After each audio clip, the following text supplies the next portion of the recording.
Aujourd'hui, on a eu une journée assez chargée, vous avez dû le remarquer, parce que n'oublions pas qu'à Daoukro, il y a les obsèques du président Bédié et la conférence se devait d'être présente là-bas. Et pour cela, on a formé une délégation qui devait prendre la route cet après-midi. Ce qui fait qu'on a modifié le programme. Donc, toutes les matières à l'ordre du jour cet après-midi a été ramenée à la matinée.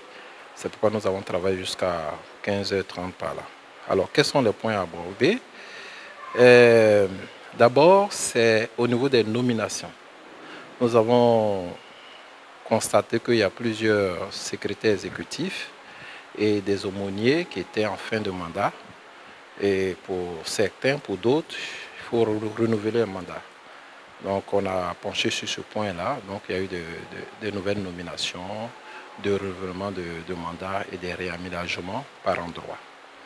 Ensuite, vu l'importance des structures au niveau de la conférence, il y avait la nécessité de réorganiser un peu l'administration.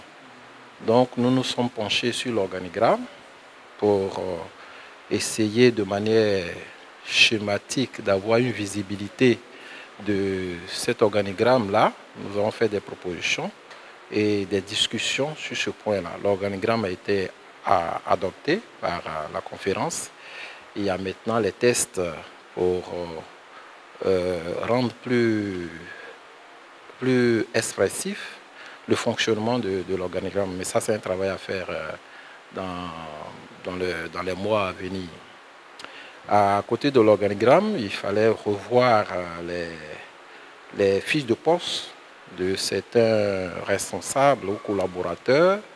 Donc nous avons d'abord vu la fiche de poste du secrétaire général, parce que c'est un poste assez important au niveau de la conférence. Donc nous avons travaillé sur la fiche de poste qui a été validée également.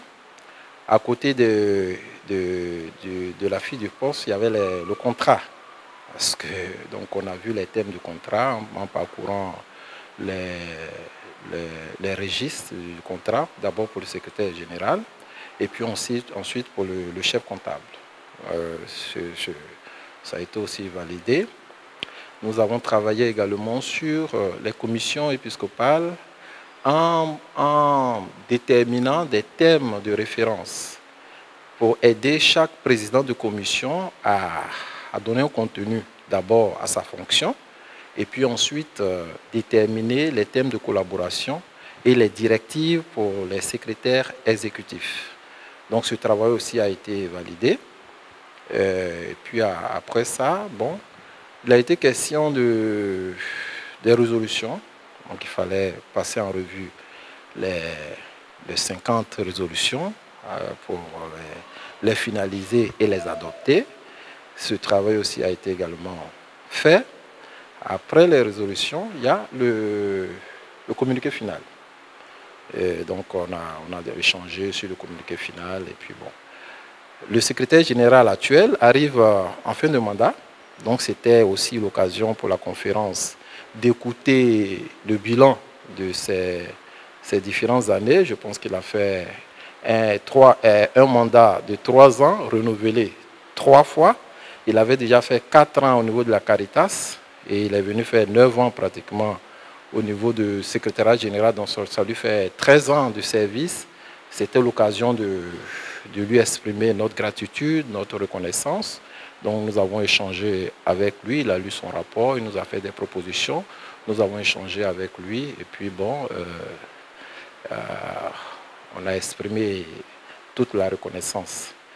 Nous, on a profité aussi pour échanger sur la situation au niveau de l'église de Mont, parce qu'il est de ce diocèse-là, donc on a échangé pour prendre conseil auprès de lui, nous partager un peu son point de vue et puis voir comment orienter nos prières et puis s'il y a d'éventuelles démarches à faire, comment les faire.